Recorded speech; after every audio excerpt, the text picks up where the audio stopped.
Good evening, everyone. Welcome to Tuesday, May 7th, 2024 Planning Commission meeting. I will go ahead and call the meeting to order at 6 o'clock.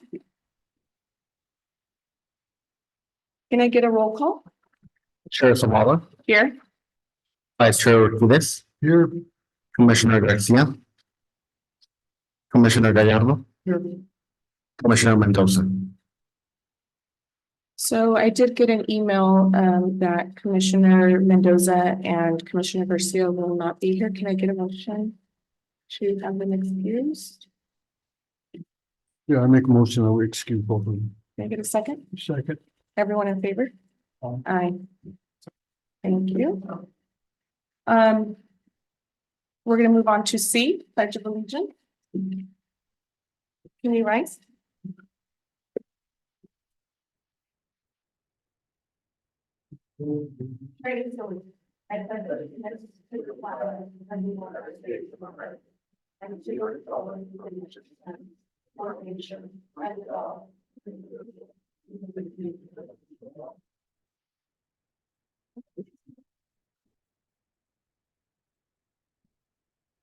We're going to move on to D, public comments from the audience regarding items not on the agenda. Do we have any emails or anyone on Zoom? Looks like no public comments. Thank you. Moving on to E, consent agenda. Adoption of the April 2nd, 2024 Planning Commission minutes. Can I get a motion to approve the minutes? Yeah, I make a motion that we approve them. Can I get a second? I second. Everyone in favor? Aye. I second. Everyone in favor? Aye. Aye. Maybe.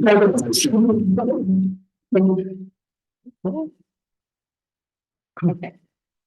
Okay, moving on to F, public hearings. Number 1, consideration of resolution recommending that the city council approve the vesting tentative map for the updated Las Vegas residential subdivision as part of the South End annexation project approved exemption of the project from the city's inclusionary housing ordinance and affirm the zoning modifications as approved in the 2020 development agreement APN 221-011-068. Can I get a staff report? I thought it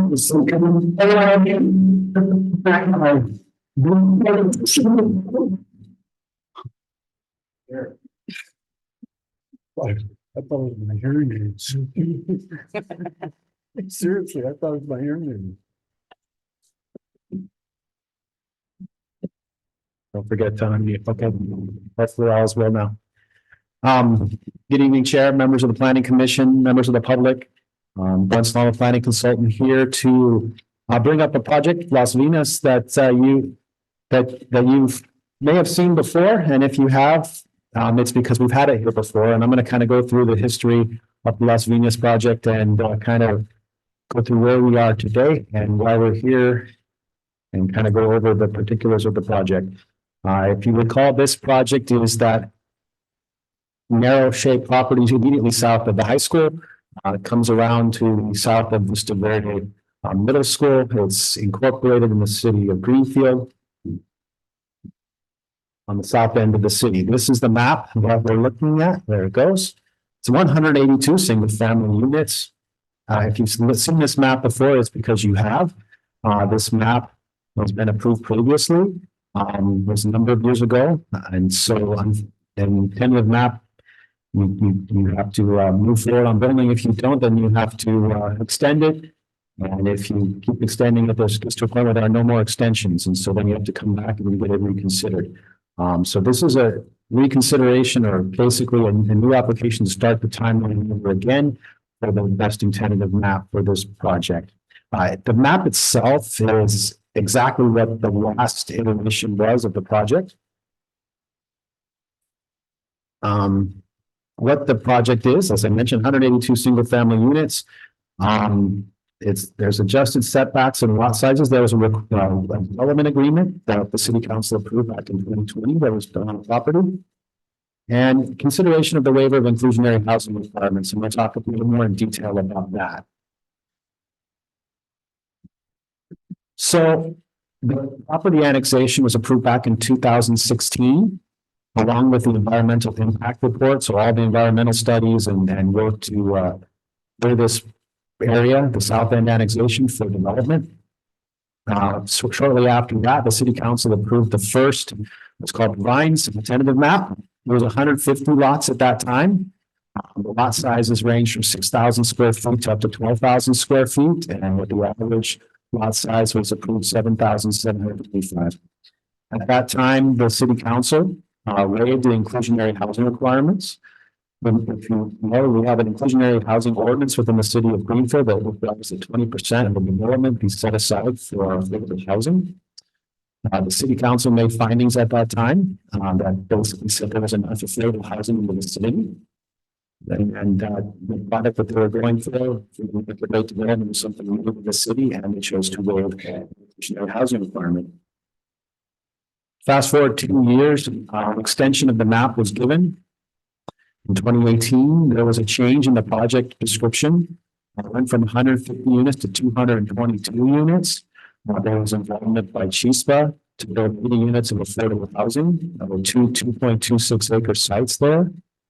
The larger lots got removed, and there were various modifications to the street patterns and the buffers in the project. And that was 2018. January 28, 2020, before the end of the world as we knew it, there was the removal of the multifamily housing and the map of 182 lots, a density of 3.9 dwelling units per acre. This is the map that you have in front of you today. The lot sizes range from minimum of 4,390 to a maximum of 17,910. Majority of lots, though, are between 5,000 and 6,300 square feet, with an average lot size of 6,394. The city approved a development agreement. This was 4 years ago. There were a couple of specific reasons. One was to specifically assign mitigation measures and conditions of approval. So what happened was in 2016, the environmental impact report, that really thick document that talks about bugs and talks about plants and talks about water quality and talks about traffic and all those sorts of things that the project impact on the environment, covered the whole area of the South End annexation. So not only this property, but properties on the other side of the freeway that were also included. So one of the items was to specifically determine which of the environmental requirements applied specifically to this property, because some of them applied to the property on the east side of the freeway.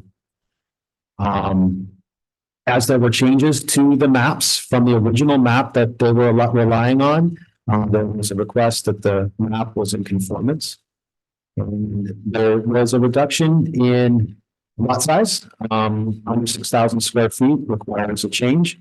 Our subdivision ordinance, which is doable. We've done plenty of subdivisions over the years under 6,000 square feet.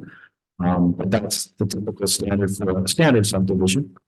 And then setbacks had to do with staggered setbacks and being able to be more flexible with design, as long as there were a couple of principles that were put in there, and it's in the development agreement, it's attached to your staff report. The primary one was that you could move your setbacks up, but you still had to leave sufficient space to have your uncovered parking. So you couldn't put a house all the way up to the front of the street that you couldn't allow for your driveway, essentially, that you would be able to park your cars in your driveway, but allowed for a little more flexibility for design. This is the current map. This is the east side of the map. Kind of shows kind of design. So you have a long, narrow property, so it does limit your choices on how you roll this out. This is Las Piñas Avenue on the main access point to El Camino Real. We have the ability someday in the future to be extended out to the west and then connect eventually back to Elm should there ever be development on that side. The south side of the property, so as you see, Las Piñas would be developed not to its full right of way at first, because you don't need that 82-foot right of way. You can go with less for now. But there would be a phased approach to constructing the Los Lunas Avenue. And then that green area that you see, the primary purpose of that is to serve as an agricultural buffer to the south. We also have all of the retention basins in there to their stormwater purposes, and then you have open space. This is the west side, so as you have more property, you can start to have streets that come together in a more traditional neighborhood setting. As I mentioned, it backs up all the way to the high school and to the middle school. This is the same map that was, as I mentioned, was approved back in 2020. Agricultural buffers are something that are very important. 180-foot buffer along the southern edge, and right now there's a 70-foot temporary buffer on the western edge. The green and the general plan, it's called for development out there. There's been no requests or no push for development on the west side at this point. So it's a temporary buffer. But that's kind of one of the ideas is how much buffer you have when you're up against adjacent to agricultural properties. Typically what's required is that you have the right to farm notices, essentially confirming that the agriculture came first and that the development needs to work around that. I talked about the retention basin, landscaping, the specifics would be deferred with the design review.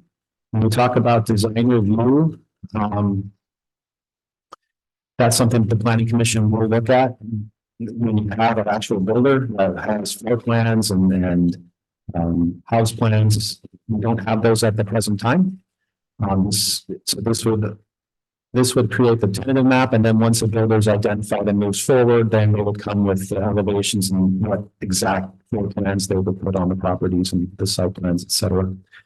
I talked about the Las Lunas Avenue, the 87-foot right of way to accommodate a future 4-lane boulevard. The first phase is 53 feet of right of way, 36 feet of pavement, 2 lanes and parking on the north side. The standard neighborhood street in this subdivision is 60 feet wide, 36 feet curb to curb. That's something that's been talked about a lot, about street widths and residential streets, ensure you can get 2 cars on both sides and travel lanes in the middle. Parking, all 182 single-family homes include garage parking for 2 cars, plus 2 additional spaces in the driveways to meet the requirements of the zoning code. There will be street parking available on the streets. The future construction of ADUs or garage conversions, those are covered by state mandate, not considered in this current project. But I know that's something that's been talked about as well as we've been talking about housing element and parking and those types of issues. But there's no proposals at this point to build that in at the beginning. As I mentioned, there's no construction schedule or phasing schedule at current time. It's expected that the project will be phased. That you're not going to, just like any other subdivision that you've seen built, you usually start with 10, 12 homes, and then you build another 8 and you build another 8. And so development will most likely go with where the utilities are, which is and when you get a builder, then you'll have residential design review. That's when you look at the colors, the elevations, the size of the homes, those types of things. As I mentioned, there's exceptions are already covered in development agreement that's been recorded on the property, which includes lot size, reduced front setbacks, and 64 conditions of approval that have been approved that are consistent with the previous approvals. There's a maintenance district requirement. Subdivisions in Greenfield will pay on the property tax bills into maintenance districts so that the city can afford the upkeep of the lighting, the streets, and common areas, park strips, things like that. Utilities as well. One thing I do want to discuss is the inclusionary housing ordinance as part of our housing element. So inclusionary housing ordinance, beg your pardon, which was approved in the mid-2000s in response to the first time prices started going really high, requires that residential development set aside 20% housing for affordable housing.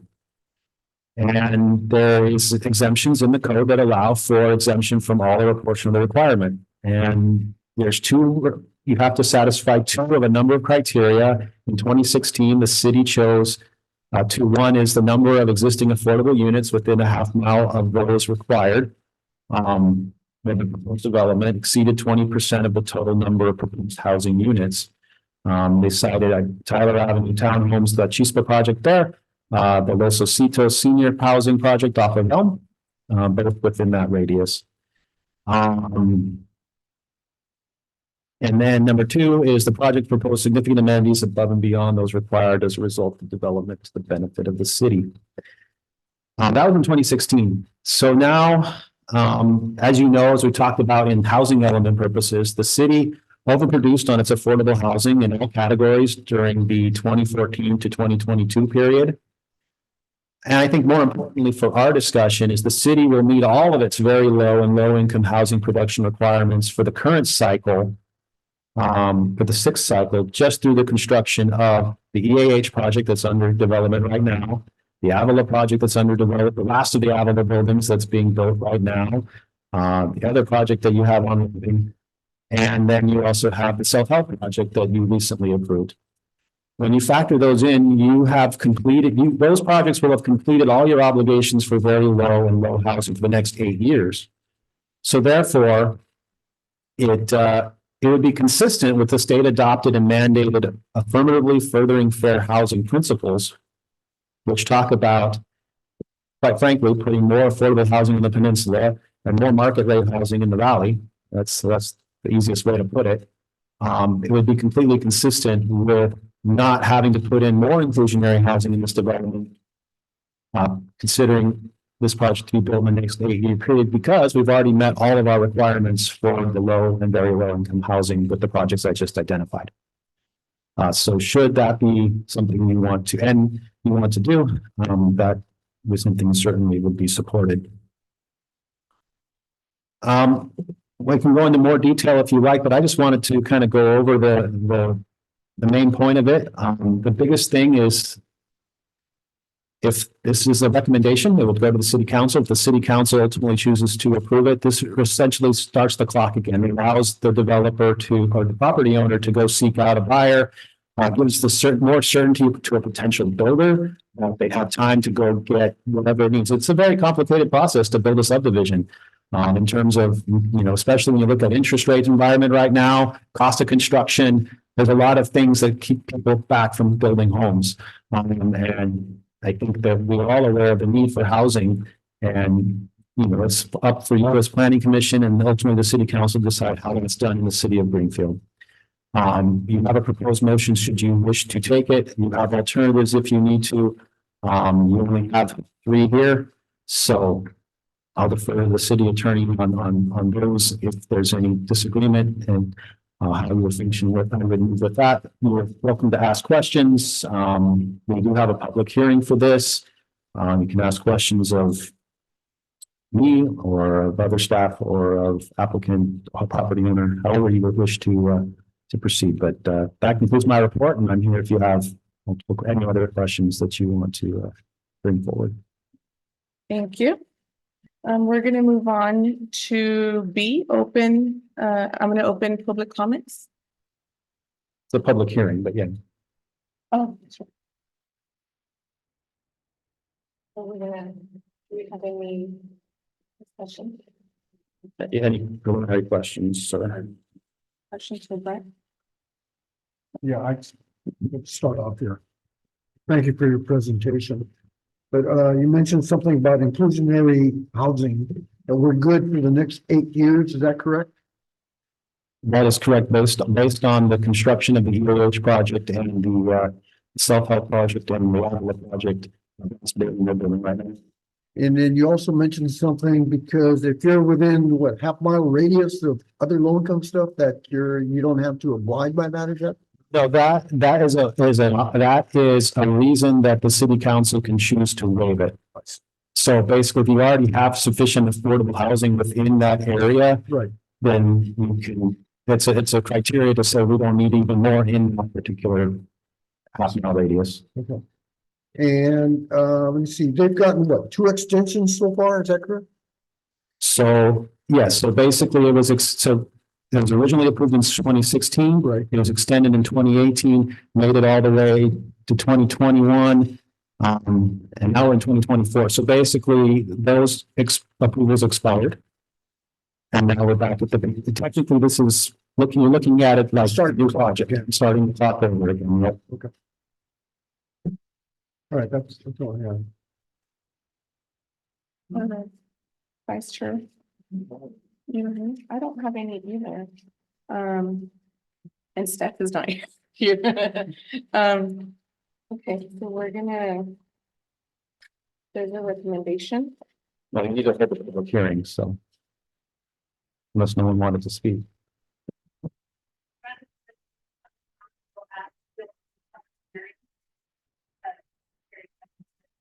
Okay. So I'll open up the public hearing.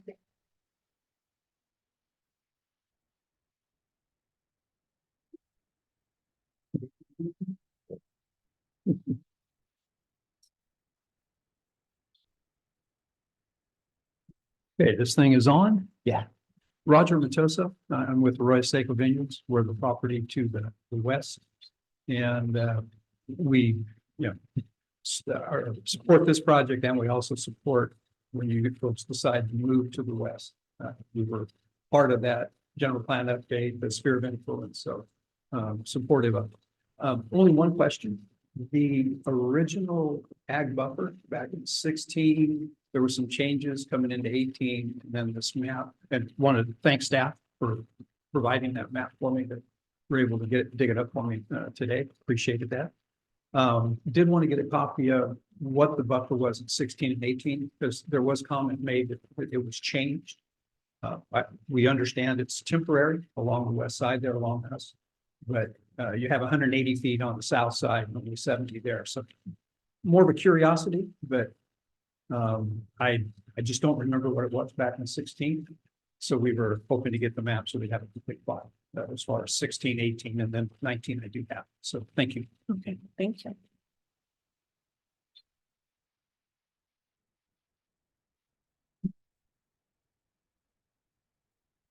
Yeah, well, part of it, I just want to let you know, I'm here, Scott Scheid, CEO of Scheid Vineyards on the project applicant. So thank you for considering this again. It was mentioned that, I think you said right before the world ended, or at that approval. And, yeah, obviously we, made it through COVID, there was not a lot of development activity or during that. Interest rates went up. I think, there's a much better chance now to get these homes developed, which under the city wants, because rates are high, but at least they're stable. And we get a rate that later this year. I don't know if you were all around for the first approvals, but just so you know, a teeny bit of the history of it. Scheid Vineyards had a larger ranch there that we call the Zanetta, back starting in 1972. And we were first approached by the Unified School District to sell some land and also help to get it annexed, which became Greenfield Middle School and Greenfield High School. And it kind of landlocked a little bit of triangle land right below the Catholic Church. And we sold that to Bolenbacher and Felton in 1996. Okay. It is that, I think it's called Vista Ferraizo, but it's the houses. And it actually had the power park as part of it too, right across from the middle school. So, and this is the other part of the ranch, hasn't had grapes on it probably for 13 years. So it's not a vineyard for us anymore, but there's been some row crops there. But this subdivision is now the other side of the high school, and it was all like one ranch for subdivisions.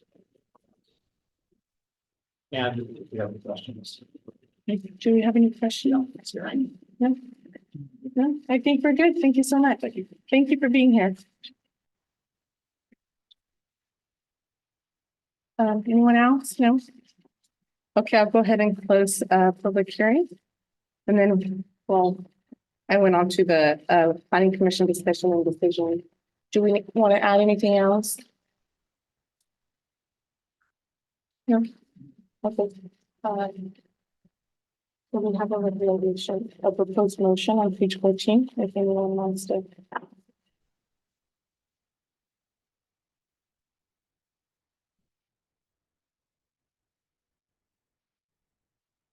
I'd actually like to see this come forward before us again when we have a full committee. I realize that we have a quorum. But I mean, that's my thoughts, so. That's, I'll be ready to guys out. Vice Chair Hughes. Yeah, I think we should have a full quorum. We have people make the decision. We can make the decision. Yeah, I realize that,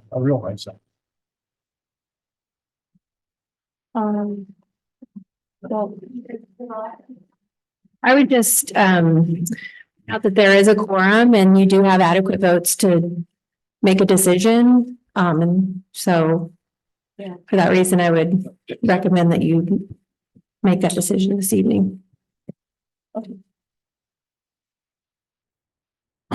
I move that the planning commission adopt resolution 2024-101, recommending that the city council approve the vesting tentative map for the upcoming update Las Vegas residential subdivision as part of the South End annexation project. Approve exemption of the project from the city council, from the city inclusionary housing ordinance, and affirm the zone modifications as approved in the 2020 development agreement. a second. Everyone in favor? Aye. I, Thank you. Okay, we're gonna move on to G, other business. Oral report from the city staff on code enforcement status. Can I get a staff report?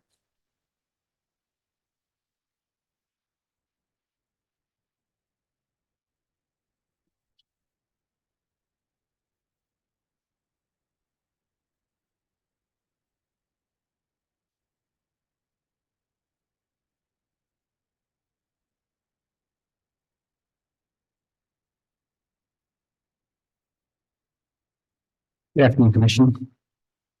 Coach. So, our community service officers. Currently, we have 4, and more accurately, we have 2, because one is in the police academy and one is out on medical leave. So we currently have 2 community service officers that are working 7 days a week, from 7 a.m. to 5 p.m. So on your screen, far left, Estela Avalos, and on your far right, CSO Fatima Garcia. Those are the 2 people we have on staff now for the community service office. And of course, they're non-sworn, they wear uniforms, and they do a variety of enforcement activities and community activities. They're not armed, they do wear body cameras, and their uniform is a little bit different than the officers. Our focus, obviously, quality of life complaints, system threat enforcement, and we also respond to low priority calls. This is an example for vehicles of the restricted areas, and that is our biggest problem here in Greenfield. Vehicles parked in road zones, driveways, lawns, blocking sidewalks, handicap access. That is a huge problem for us here in Greenfield.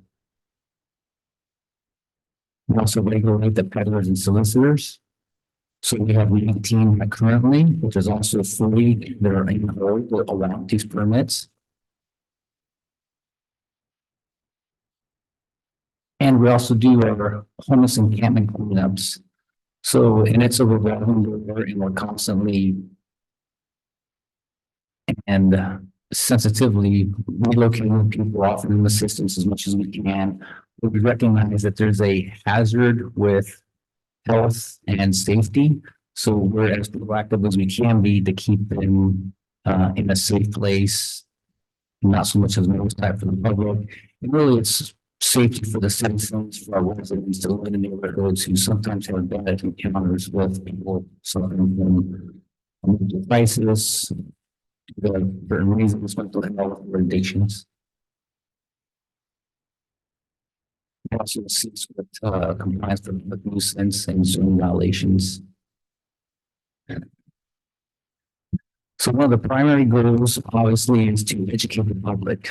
Yes, we give plenty of citations, but we give people the opportunity to correct behavior first and then enforcing. You know, we try to be as sensitive as possible. We understand that people are trying to make things move as well, so we're very sensitive to how we cite people. So this is police department total cost for service within the years. So in 2023, for example, we sent 16,403 calls for service for the police department. 2024, those numbers for last year actually going to be ahead of them. And it's been moving so far this year as well. And this slide shows the breakdown of control of the code enforcement / animal control. So you can see code enforcement animal control for about 85% of all those calls.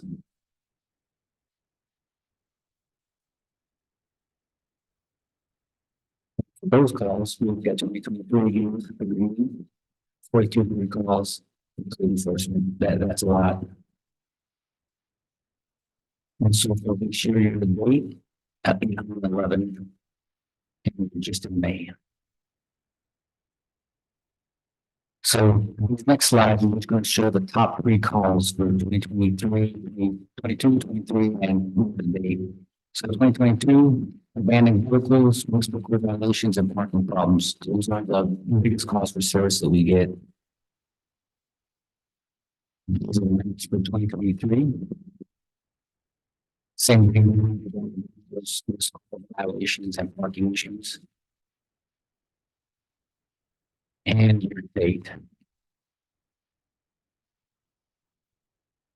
So here's our flow for the work. We do as many ones as possible. We do recite a vehicle, do a total vehicle. So we hand out a local of 72 parking tags. We have to follow the rules, and then we get to the point where we issue citation or we tow the vehicle.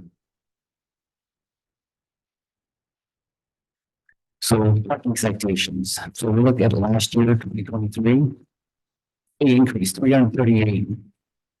And that's my code enforcement officers compared to 2022, 165. So we had a big increase in citations last year. And last year we were staffed with 4 CSOs. This year we're doing 2. So our numbers are quite low. We've also begun a lot more reviews, and we've actually had quite a bit more compliance. We do encounter residents with the parking issues, in our cars, so we have citation numbers as well.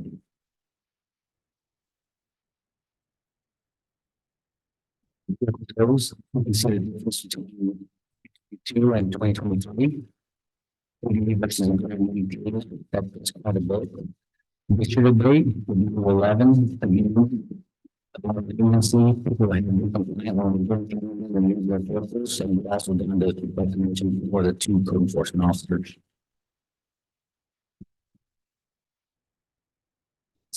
Some to our flags. Quite a bit increase in 2023 and 2022. And moving rate, not too far behind.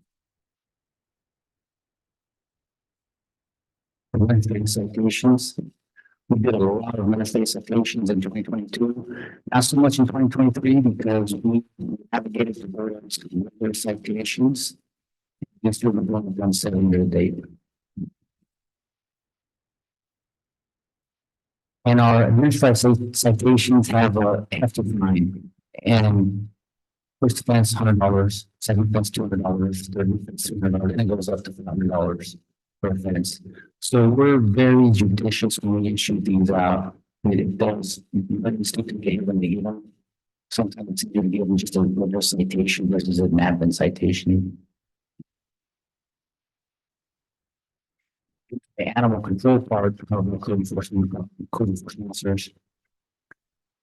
We've taken a lot of costs in us. 730 for last year, we're up to 260 for this year. In just in May, so that's a whole lot of calls regarding animals. This is a breakdown of what we do with the animals. We take them to the vet, we listen to the owner, or we take them to the shelter. So looking at the number from 23. Taking them to shelter, which is what we don't want to do because it's harder for our residents to get up in the Salinas to get their animals back, and then sometimes they won't go when those animals get euthanized. So we hold the animals here longer sometimes than we actually should, right? We're beyond the 3 days because we want to reunite the families with their animals. So we'll do that.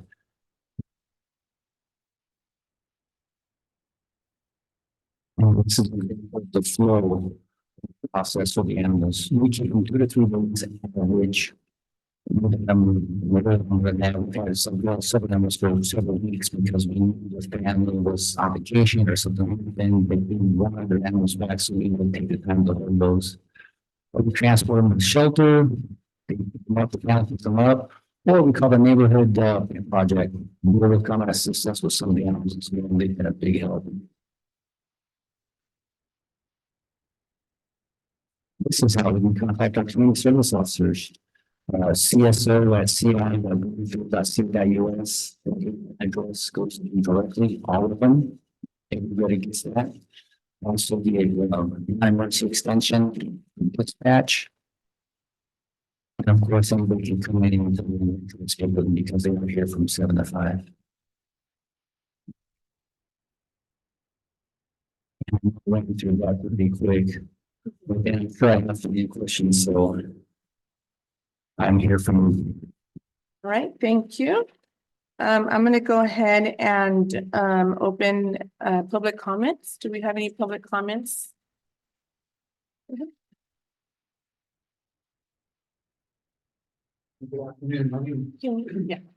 thank you. Good afternoon, everyone. My name is Daniel Orta. I'm a resident here of Greenfield, been for a while. I'm also a community college student in engineering and computer science at our Salinas campus in Hartnell. So I take advantage of going to campus as well as our local campuses, and I also study at home too. I decided to come to the meeting today to become more familiar with the process here because I participated in student leadership as well at the local level, regional level, and the state. And glad to be here. I do have a question about the report, and I was just wondering what the breakdown is for the type of it.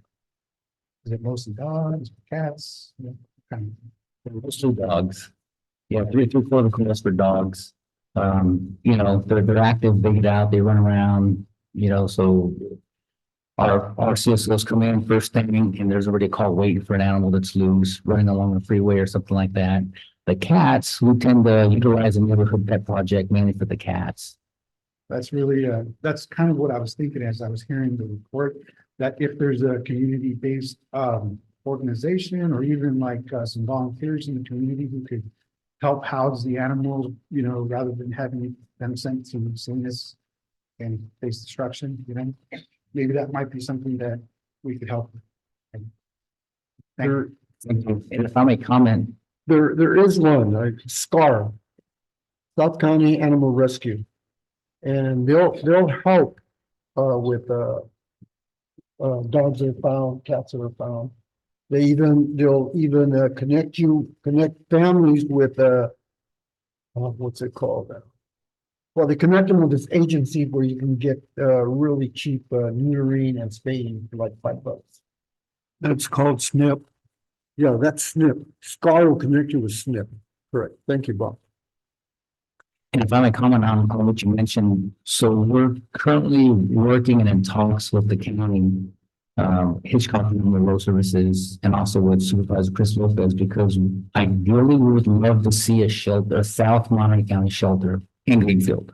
So our residents can have it local. It's easier on us and our personnel as well, because dropping off an animal takes 2 hours. By the time you get there and back, you need to clean out the kennels. So there's a whole lot of work involved in sheltering of animals. So that's something that we're looking forward to in the future. So we're in talks and we're optimistic that we'll put something together. Hopefully not too long. Sounds great. Thank you. Thank you for that. You know, because I remember in the past, I'm not sure how current it was, but they would take animals found, they would take them to the vet there in Soledad, but then they closed up. So now you have to go all the way to Hitchcock, correct? Because Hitchcock they took away responsibilities from SPCA, correct? From, because SPCA used to take the animals to SPCA on 68, but then they stopped accepting the animals and now you have to take them to Hitchcock. Is that correct? So yes, because the city, in the contract with Hitchcock Animal Services, SPCA still takes animals from other jurisdictions. And in the future, depending on how things work out, we may be going in that direction as well because it is expensive. It's about $260 per animal currently, but the prices keep going up, which is an increased cost for everybody. So the residents are trying to pick up their bills for us as a city, that they're trying to provide a service to our residents. So we're trying to navigate that as best we can. So am I correct in saying that if the dog is found in the county, the SPCA is in charge of that, but if it's found within the city, then either the city's responsible for that or the people at Hitchcock are responsible for that. Is that correct? So both services will take the animals, but it depends who they bill. So if it's within the city limits of Greenfield, if the animal's found and it's taken to either one, they're gonna bill us, or Hitchcock Road will bill us. I see. If it's in the county, just outside city limits, then they will euthanize the animal, try to find the owner, but then we don't get charged for it. So part of our due diligence is making sure each month we get the list of how many animals we're being charged for, that they were actually were in the city bounds. Yeah, because, and again, I'm not sure if what I'm saying is factual, but I thought I had read somewhere that at Hitchcock, they don't put animals down. They just keep them for as long as possible. But that, I mean, I can understand how that can get really, really pricey real quick. But so long term, whatever the SPCA does. Yeah. And they'll try and offer up to adoption. My wife, it's like, every time I go riding, I find a dog somewhere and it's like, I'm sleeping outside with the dogs now. Okay, do we have any more public comments? Looks like more public comments. Thank you. I'm gonna go ahead and close public comments. Okay, planning commission discussion and comments. Oh, I have a couple comments. Now, is the owners of the pets charged? They go pick them up at the Hitchcock Animal Shelter? Yes, they're charged, and then what we will billed for that is supposed to be reimbursed partly with those fees that they're collecting from the owners. Also, when the animal control officer picks up the dogs, do they check for a chip in them? Yes, And yes. get a hold of, instead of taking them to Hitchcock, get a hold of them here and see if the residents will pick them up here? Absolutely. We have the device, we scan.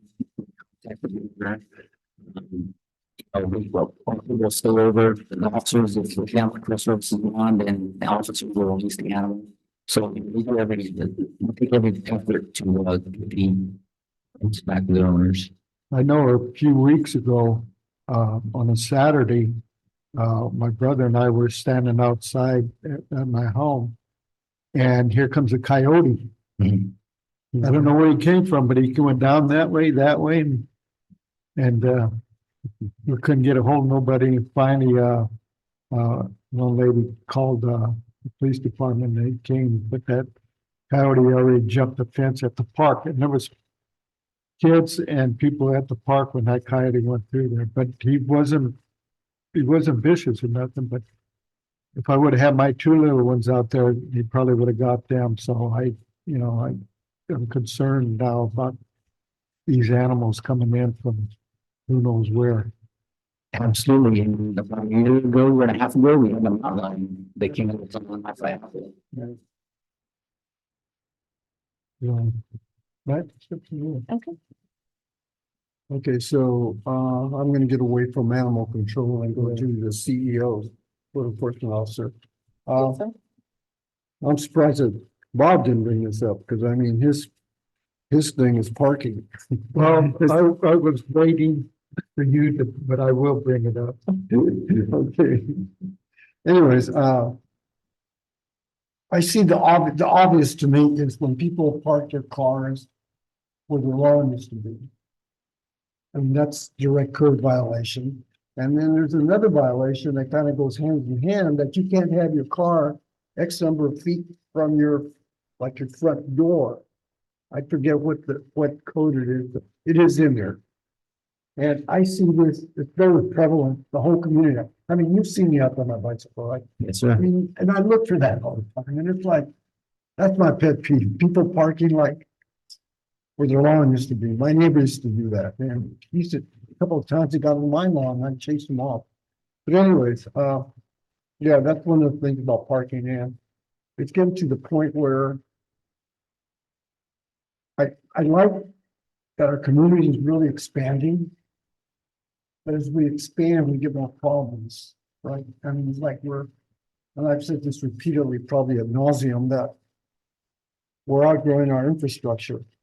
And we're outgrowing where to park. I mean, it's like there's some people that, where there's multiple families living, you might have 6, 7 cars, and they're just, you're fighting for parking, really. And then parking becomes an issue. Okay, so I've seen cars, not recently, but in the past, where they have those multiple yellow stickers where they've been tagged for being there and they're supposed to move in 72 hours. And they have multiple tags on them, and yet they haven't been towed. Now, correct me if I'm wrong, but I think I'm correct though. That the city has to pay for the towing, is that correct? No, No? I'm not, no, okay. Sometime I'm wrong. registered owner pays for the phone.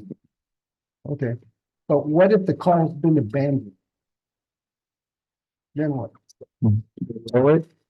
The phone company, like we're like a lease on the vehicle, there's no registered owner, Okay, and they'll become the towing company's vehicle, and what they do often sell it. okay. Now, another issue here. We all know that, well, we should know, that a red curb means you can't park it. Okay.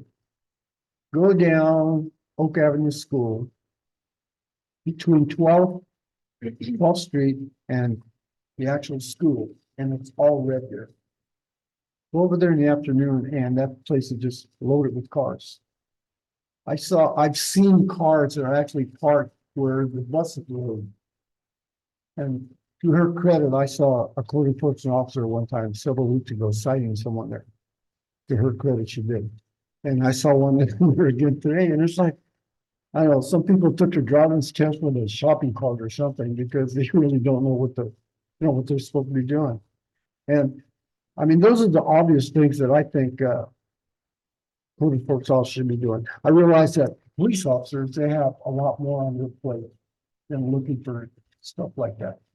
But when it's obvious, I think something should be done about it. And I mean, it's like, I know that in the past, Robert has addressed this numerous times about parking in his area, where sometimes it's like he can't find any parking at all.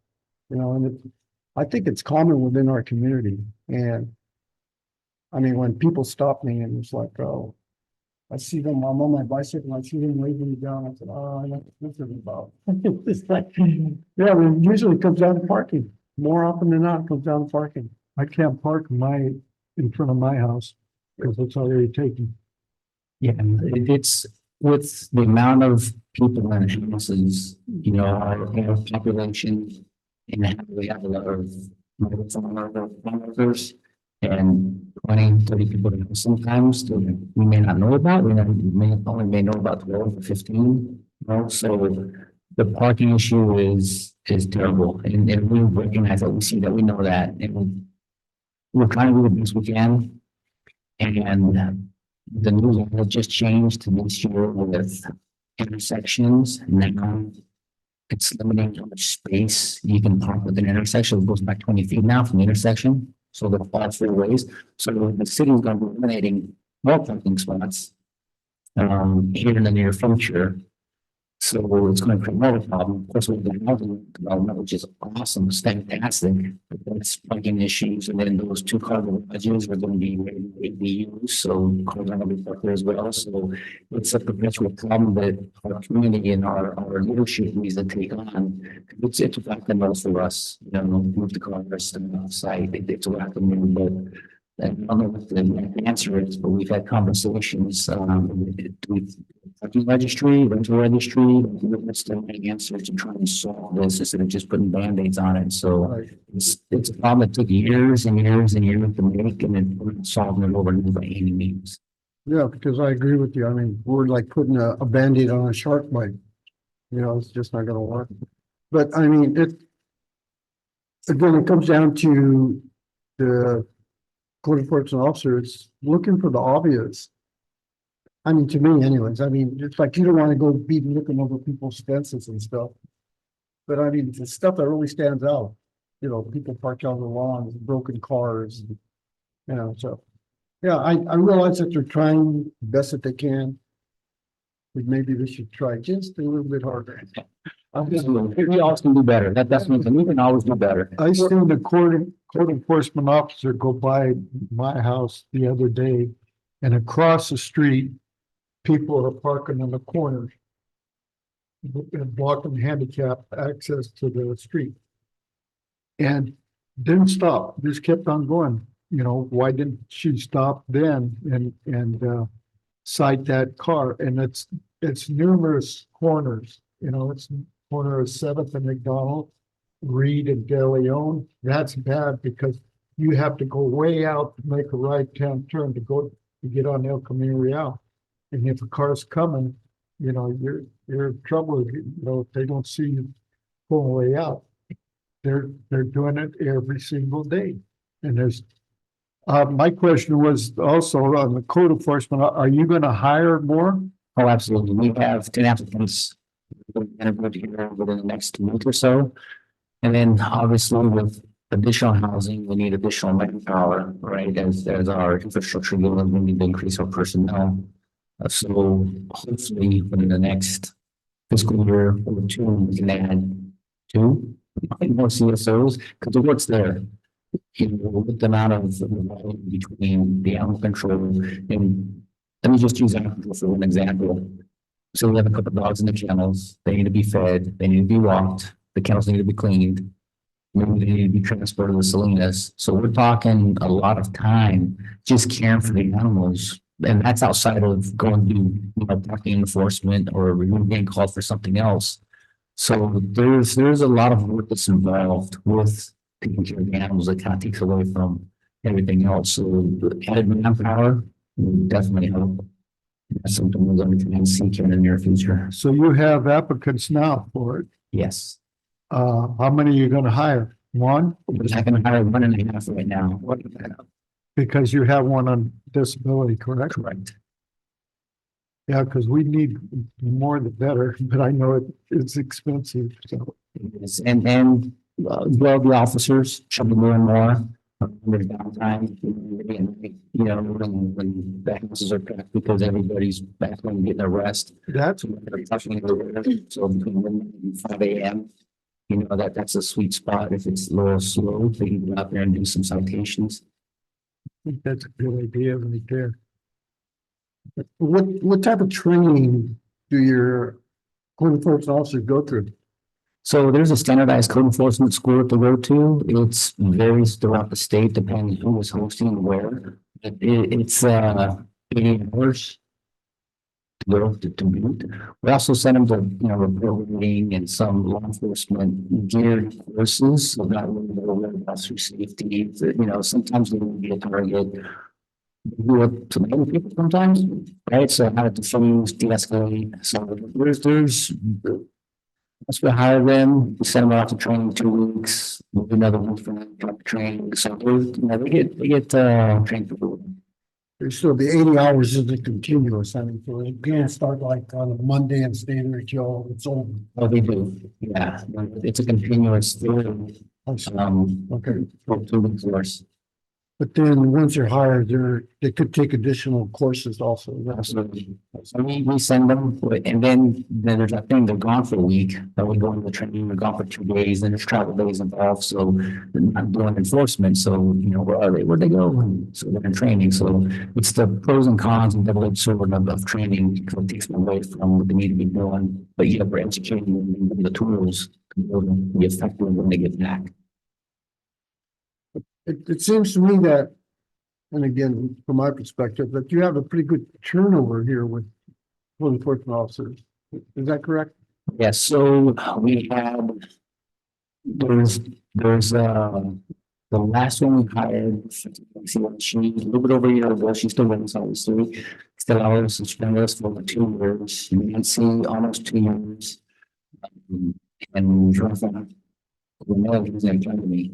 Right. So, you know, we had one that was a police academy, an officer. So we want them to make that that's a big transition. That a lot of police officers will be able to do that and then bring in younger people for the code enforcement. Because I know like, Frances de Leon, when she was Yes. here, she did an excellent job. Fantastic. And it's unfortunate that she left. Because I think we should go to the seaside. and everything. Yeah. Yeah, she did a really good job. I met one that, Sunday that, was here for years and she's at Salinas now. It's like, well, Sylvia. Sylvia. She, because she remembered me, I couldn't remember her. When I called for service one day, because I had about a 4-foot snake in my. And man, she was scared. She didn't want to fool with it, but we got it in a bag and everything. She gave it to one of the officers and he took it home. Oh, So, that's funny. but yeah, So I have a few questions. So you said, that the business, I mean, the hours are from 7 AM to 5 PM? Yes. Okay, so one of the, concerns that I've heard, here during meetings is that, the overcrowding of cars is after 5 o'clock, when everyone gets home from work. So there isn't anyone working, right, after hours when the problem is, happening, right? Correct, but if you do notify dispatch, call the non-emergency line, they will send an officer out. So that's why on some of the statistics, you saw the community service officers stats for towing citations and you saw the officers. So the officers will go handle the problem as well. It's just notifying dispatch. Notify dispatch, they call us and we go. Is there any way that there's some flexing with hours where there can be someone working during, those hours later in the evening? Yes, and 2 things. One, yes, we will be flexible with that, and we have been. We had a couple of dogs that were going out to market, that's right. So we had them come in at 1 AM to try and find these dogs that were running around. They finally did, so that problem was handled. However, there is the safety thing with our code enforcement officers, especially as we have now. We have young females working by themselves. And the safety factor. So yes, they have a big son. And we're just very conscious of it. So we want to make sure they're attached with an officer if it's dark out and they're out doing something, because some people get pretty irate when you start towing their cars. We deal with a lot of complaints, a lot of unhappy people. When we're towing the cars, we're citing them. So, but absolutely, and that's a great suggestion. Thank you. Yeah. Also, what is the protocol when there's warnings given? Like, what's the process, or what do you guys do? Do you guys come back after how many days, or after issuing a warning? So that would be the tag.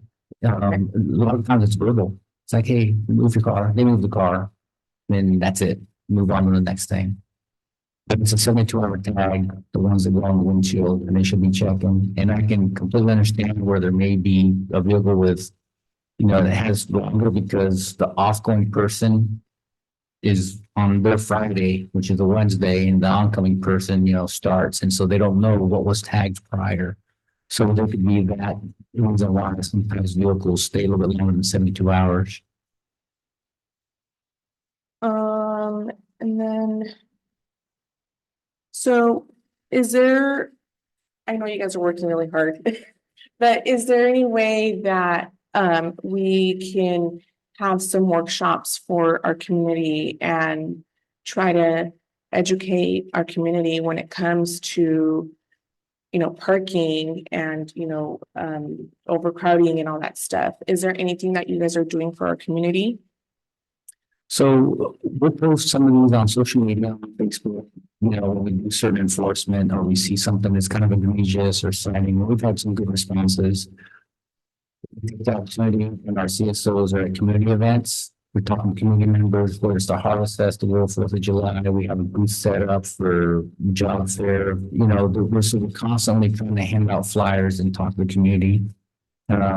We have such a vast array of people that are aware socially, people that aren't, people that come home and don't go out to those things, so it's hard to reach everybody. But the absolute outreach is a constant thing. Yeah. And workshops, we haven't had a workshop in a long time, so that's a great idea as well. I wish, you know, we had resources and information for our community to know, because, I mean, where do they go when they want to complain about a parking situation? They come here, right? And sometimes they don't know, you know, where to go or who to call or who to email. And they come to us. And I think that's why we always bring it up, because this is where they come, or social media. A lot of the stuff that, you know, that gets posted on social media sometimes is not true, or is, you know, misleading or whatever, you know. And I just wish that we can be transparent and let everyone know, like, these are the rules, like, you know, if you have any questions, reach out, and this is our information. So maybe a workshop for our community. Because not a lot of people would, you know, I know a lot of people, you know, reach out to me and I'm like, I'm not your girl. But, you know, I try to tell them where to go online and, you know, whatever. But yeah, I wish we can have that for our community. Absolutely. No, we share as much services as we can. The last workshop, I think we had 2 people show up.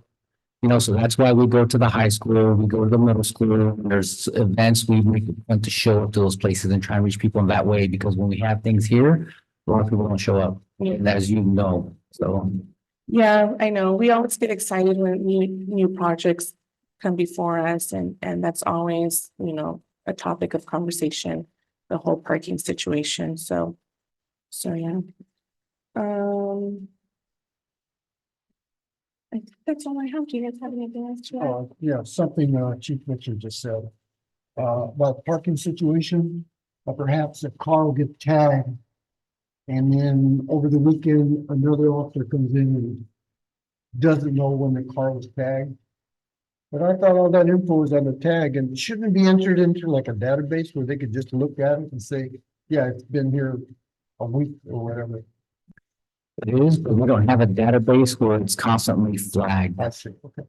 So if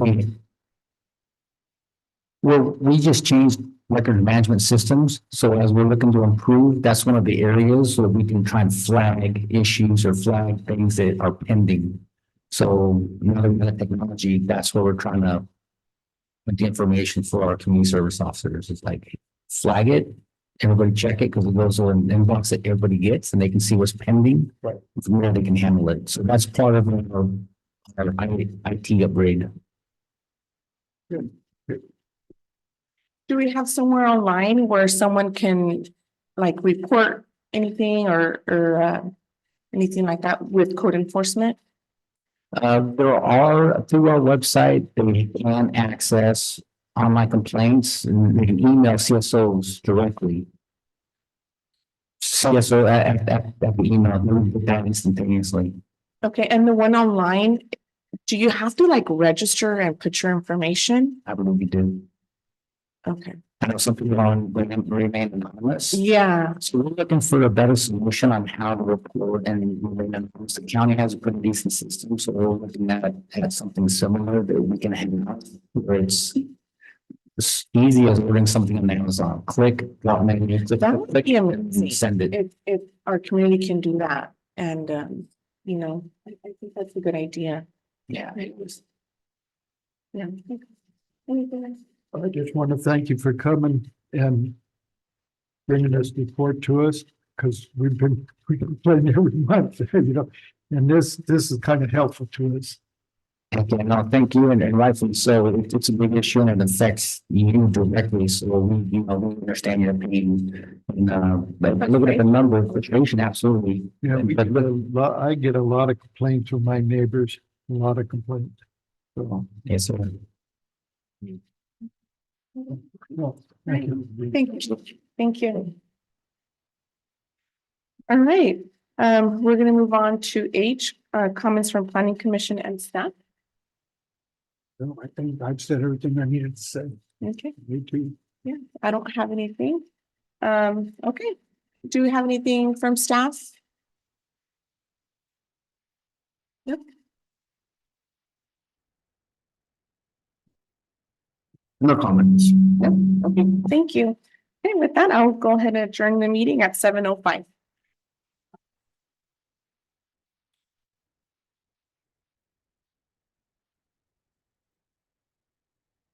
We